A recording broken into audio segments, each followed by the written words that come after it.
Hello नमस्कार प्रणाम, कैसे में रोज उम्मीद करो अच्छा मस्त सोच देखिए जो हमनी के नया साल की आप सभी को ढेर सारी शुभकामनाएं। सभी अपने ग्रुप के साथ हम लोग चल चुके हैं माँ मुंडेश्वरी के दर्शन करने। सबका हाथ हमें देखते होंगे प्रसादी। एक बार प्रेम से बोलिए सच्चे दरबार की, माता मुंडेश्वरी की, सच्चे दरबार की। तो देखिए गाइस सब लोग जा रहा है।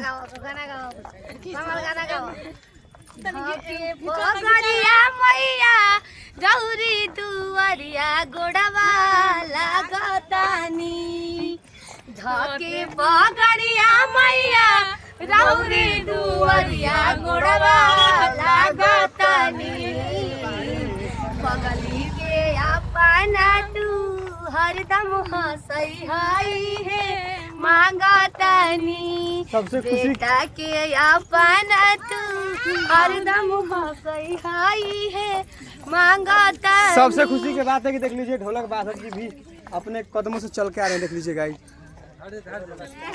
हम लोग आज रास्ते से चल रहे हैं, सीढ़ियों से नहीं। ठीक है।